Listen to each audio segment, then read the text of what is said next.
Hi Gemini! Welcome po sa ating channel at ito ang inyong daily gabay tayo reading for February 1, 2025. Please be reminded kung naka-resonate kayo, comment down. Kung hindi ko naka-resonate, ibigay niyo po sa iba kasi general reading po ito. This is for you, Gemini, ngayong February 1, 2025.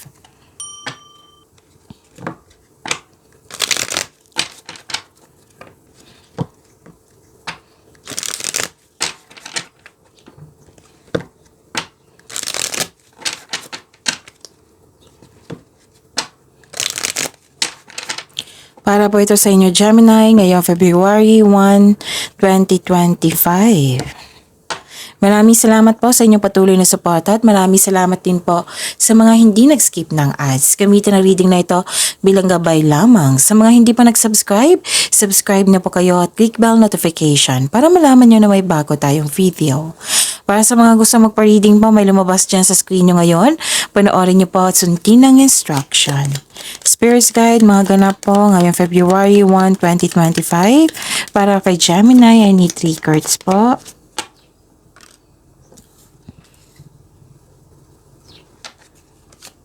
Para kay Gemini.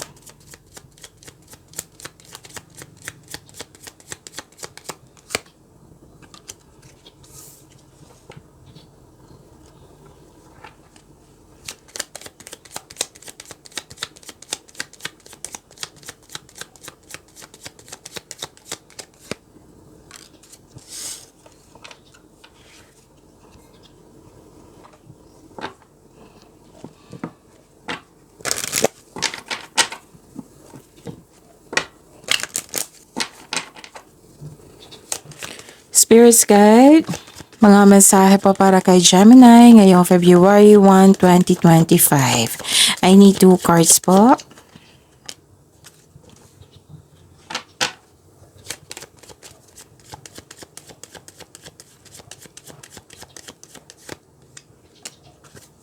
Okay. Gemini. Ilan sa inyo dito nag-alala, worried, doubt, hesitation, andito, naguguluhan, nag-overthink. So, stop overthinking, overanalyzing kasi hindi yan nakakabuti sa'yo. Makakadrain yan ng energy. So, you should stop overthinking. Yung sabi ko parati sa inyo na bigyan ng solusyon kung paulit-ulit na lang yung iniisip nyo. Or kung hindi pa kaya, then change the channel. Mindfulness cues and time for reflection, yan. Makatulong yan sa pag-stop ng overthinking. Okay? And yun. Nakikita ko naman dito na ma-overcome nyo po ito. Yes, Gemini. Kasi may nakita kong joy and happiness kasi may ganap na success. May ganap na success and positive outcome. So, claim nyo na itong success and positive outcome, Gemini. And you deserve to be happy. Kasi joy and happiness nakikita ko dito eh. May reminder, ang card nyo po, Gemini, na to take care of your health. Alagaan ang sarili, huwag magpabaya. Kung nakaramdam mo ng pagod, then magpahinga muna. Okay? Tapos, pwedeng na-stress ka the other day. Tapos, kung stress kayo ngayon, huwag kayo mag-alala kasi nakita ko naman dito magiging okay. Yung ma-overcome mo ito. Magkakaroon din ng recovery. Okay? Basta huwag nyo lang daw kalimutan na alagaan nyo yung sarili nyo. Kung nakaramdam kayo ng pagod, stress, magpahinga. Yung overthinking, hindi yan nakabuti sa iyo. Okay? So, may nakita ko dito isang grupo ng tao na buo ang suporta sa iyo. At saka may personal development ako nakikita dito and spiritual growth. So, claim nyo itong recovery, success, happiness, positive outcome, at itong support na ito. Okay? Gemini. A new romantic cycle begin. Wow! And surrender to the divine. Kasi worried ka dito eh. Nakita ko dito worried ka, stress ka, doubt, hesitation. So, yung lahat ng, at may nakita rin ako ditong spiritual growth. Sign din iyan na sinuko mo lahat yung worries mo kay God. at naghingi ka ng divine assistance at nag-clarify dito. Surrender to the divine. Okay? Spirit guide, ano po yung energy ni Gemini? Ngayong February 1, 2025.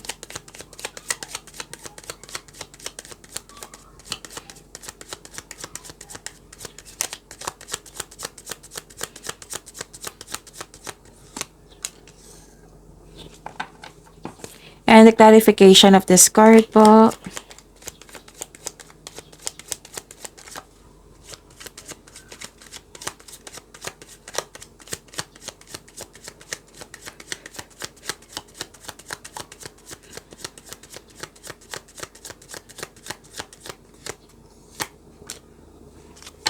Okay.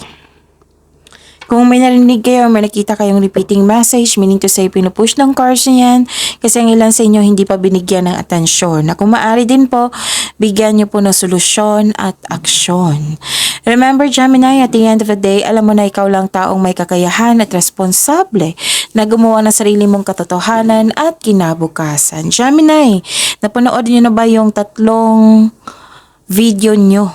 Oo, simula kahapon. Basta, ano yun, I think, 30, 29, 28. So, nag-start siya ng January 28, 29, 30. Tungkol po iyon sa February nyo.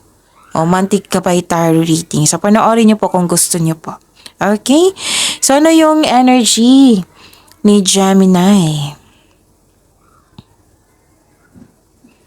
Okay, nakikita ko dito na nagkaroon po ng may naalala kayo sa nakaraan. Baka isa to sa dahilan nag-overthink kayo na may naalala kayo sa nakaraan. Pwede din ng ilan sa inyo dito na yung mas better pa yung nung noon kaysa ngayon, ganon. May comparison akong nakikita dito. Inaalala mo yung nakaraan, pwedeng childhood mo, nag-iisip ka na mas better pa yung nakaraan kaysa ngayon. May unhealthy connection pa sa nakaraan. Hindi pa naka-move on. Hindi pa naka-move on totally. Okay? Pero din may bisita kayo na paalala sa inyo sa tungkol sa nakaraan. So let the memories rest. Kasi tapos na ito eh. Kailangan yung learn from the past and move on. Try something new. Try something new sa present para may expectation tayong better outcome sa future. Okay, baka kasi sa kakalook back natin sa nakaraan, naging stagnant na yung present natin. Paano na kaya yung future natin? Diba, sabi ko sa inyo na magiging productive sa araw-araw, huminto lang kung nakaramdam kayo ng pagod. Siyempre, kailangan ng pahinga yan eh. Okay, ano pa?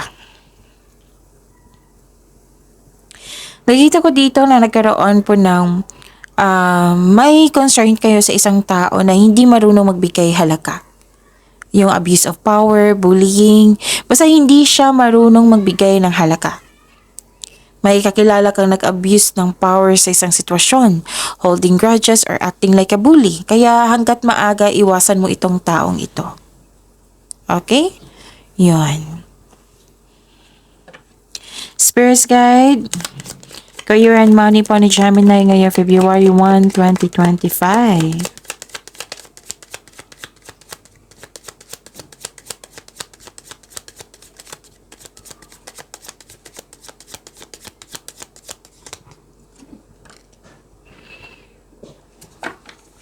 So, career and money po ni Gemini. Clarification po.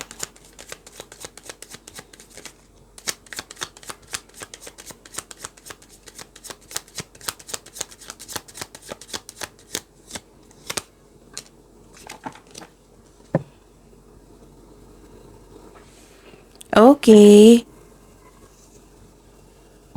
Ano ito? Nakikita ko dito na nagkaroon po ng...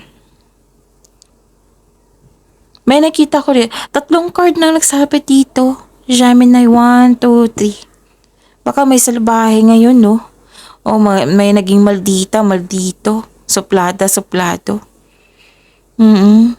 Ano siya? Strong personality. 1, 2, 3. So, umiwas kayo sa kanya. Maari din kabit. May issue siya sa kanyang, sa third party. Basta strong personality siya, umiwas kayo sa kanya. Baka kasi pinagbuntungan lang kayo, ganun. Basta umiwas kayo sa taong ito kasi nakikita ko yung negativity niya eh. Pero nakita ko naman dito na guarded kayo, na ayaw mong masaktan, o ayaw mo nang magpa-apekto sa criticism, nagkaroon ng defensiveness. Oo. So, umiwas kayo ha. Maaring, basta sa career and money nyo to, maaring naging strong siya ng dahil sa money, naging strong siya ng dahil sa trabaho nyo. Basta umiwas kayo sa kanya. Okay? So, yun. Guarded ka naman dito. Ayaw mo na masaktan ulit. Pagsikapan nyo na hindi kayo mapektuhan sa kanya. Kasi nakita ko dito na may problema sa kanyang pag-uugali. Baka pinagbuntungan lang kayo nito kasi mabait kayo. Umiwas na lang. Hindi kailangan na magalit kasi may problema siya, diba? Ang kailangan kasi sa mga taong galit is love. Basta ganyan. May problema yan sa bahay nila or yun. Okay. May nagkasundo dito. Ano to eh, may parating, sa career and money to, diba? So, may parating na job opportunity or business partnership, kasosyo. So, ang sabi ng card dito, grab mo na itong opportunity na ito dahil may nakita kong financial growth. Potential po, magkaroon ng growth. So, this is good kasi malagandang blessings to kasi opportunity, partnership. Tapos, kitang-kita na dito na sinabi ng card dito na magkakaroon siya ng financial growth. Basta tatanggapin mo ito. Basta, sabi ng card dito, planuhin ng mabuti at sipagan sa araw-araw. Pero kung hindi nyo gusto, nasa inyo po. Kayo naman po yung maghaharap eh. Kayo po ang masusunod.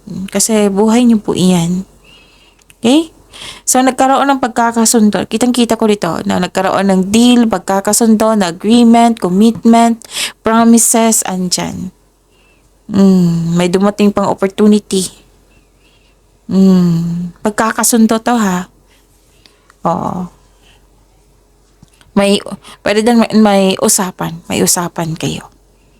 Okay?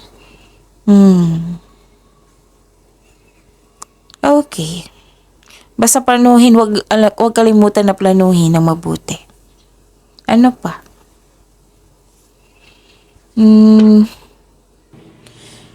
Pagbalanse to, pagkakasundo talaga.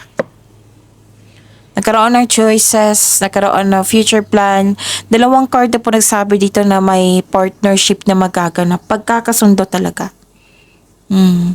Isang bagong chance para sa paglago ng iyong buhay karera. Kaya kumilos ka na. Kasi excited ka dito sa opportunity. Huwag kayong mag-alala, Gemini, kasi you are divinely guided. Pwede din na yung sabi kanina na may partnership, right? Pwedeng business partnership, pwedeng isang tao na tutulong sa iyo. So, dalawang card na po nagsabi dito na pwedeng papasok kayo sa isang kasosyo or kasosyo po sa negosyo or may magbigay ng puhunan sa iyo upang tulungan kang palakihin ng iyong mga idea at dalhin ng iyong mga plano sa susunod na antas para pagyamanin po. So, claim nyo na ito, Gemini. And makinig kayo sa inyong intuition kasi it will guide you sa isang malaking desisyon. Alam niyo ba, ang sabi ng card niyo po dito, ang iyong buhay ay patuloy na yumayabong. Oo, kapag marunong kayong makinig sa inyong intuition, magtiwala sa inyong sarili, malakas ang faith sa universe, and explore new directions. Okay?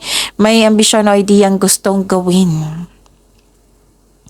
So, magawa kayo ng plano para sa hinaharap. Mag-ingat lang po kayo sa pagiging mainipin. So, may nakita talaga akong suporta dito. Gemini. Okay, at may nakita rin ako dito ng may tutol. Oo, may challenge, may tutol. Parang kinokontrol ka ng isang tao dito na hindi masunod yung gusto mo sa buhay. So, 4 na card na.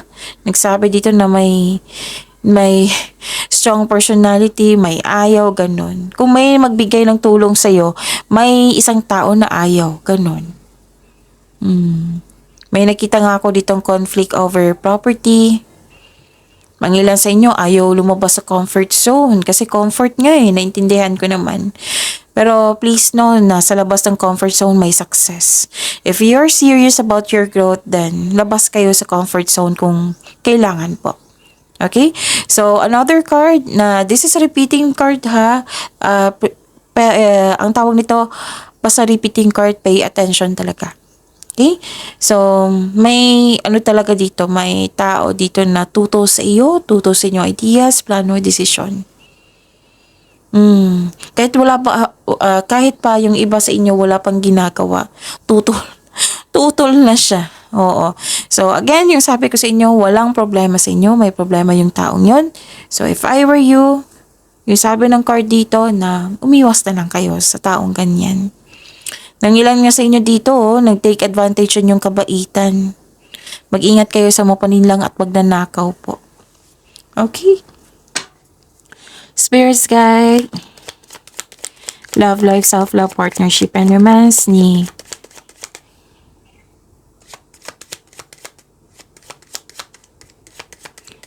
Gemini ngayong February 1, 2025.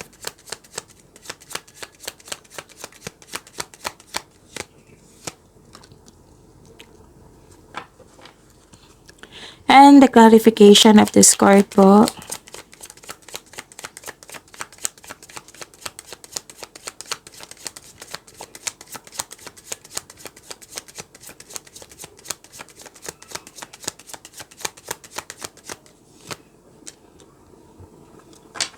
Okay. Maraming salamat po sa patuloy na tiwala, suporta sa ating channel. At maraming salamat din po sa mga hindi nag-skip ng ads. Okay, so this is good. You're slowing down. Nag-exercise ka ng patience mo. Okay, so nagkaroon ng delay. Pero willing kang maghintayin ito. Willing kang hintayin ito, naunawaan mo, naintindihan mo kung bakit nagkaroon ng delay. So, yun. These delays are divinely timed to highlight an important realization. Something you need to recognize bago ka magpatuloy sa iyong gawain.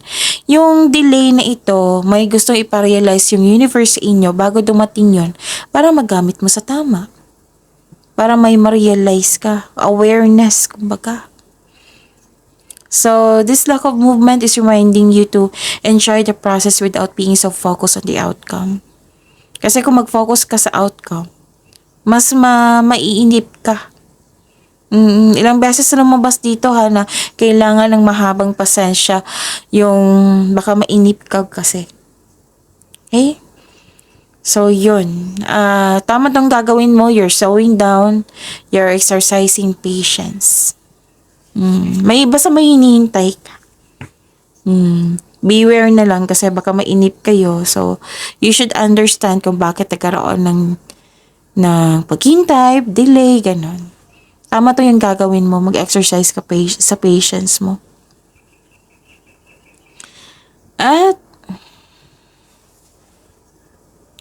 mag-ingat kayo ha, 2 card na po nagsabi dito, pinupush ng cards nyo, na diba, sabi ko sa inyo, kung repeating message siya, kailangan bigyan ng atensyon, na kung kailangan po, bigyan nyo po ng solusyon at aksyon.